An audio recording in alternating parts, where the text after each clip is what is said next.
un passaggio su Chirico. Chirico pensa alla conclusione che rimbalza Paoletti, riesce poi.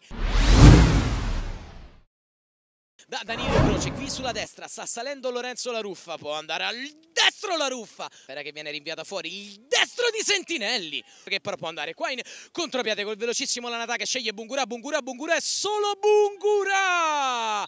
Ibrahim Bungura è il gol del vantaggio della Venere in bikini che colpisce da contropiede su corner. Ora Colizzi dentro per Bungura prova a liberare il destro Paoletti con l'ausilio del palo, gran parata di Paoletti. Difesa della Venere riesce a saltarne due, poi va in pressing sulla Natà, Volpi molto bravo, la sfera rimane lì, l'intervento è sul pallone, chiamato fallo da quelli del Cottini, non se ne vede il direttore di gara, allora Bungura prova ad andarsene, attenzione a Bungura che lancia la volata, entra in area, Bungura dentro!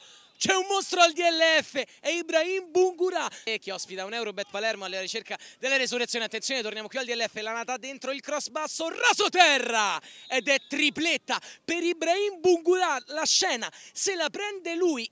La terza volta su azione manovrata, ha dovuto praticamente solo appoggiare dentro qui la Rosa, va forse a esagerare in protezione, infatti la lascia lì, la Rosa ha lasciato Romozzi tutto solo. Occasione d'oro per il Cottini, serve il recupero di Assolfo che infatti addirittura all'interno della propria area di rigore a pochi metri dal proprio portiere. Occhio alla Venere però, con Colizzi va a dare ancora dentro a Bungura che l'alza!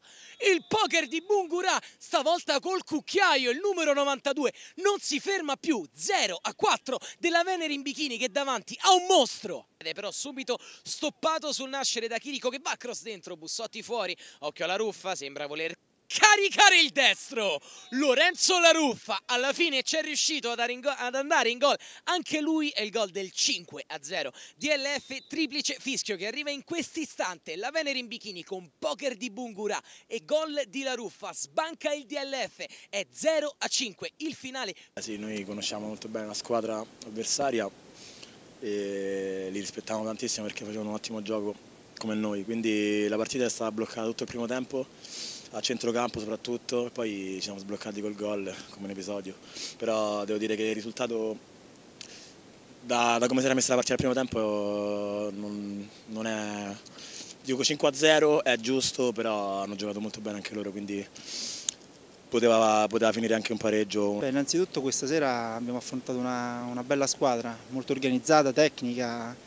È stata forse la nostra peggiore partita perché abbiamo giocato scollegati l'uno con l'altro e ogni reparto non era più unito con i compagni.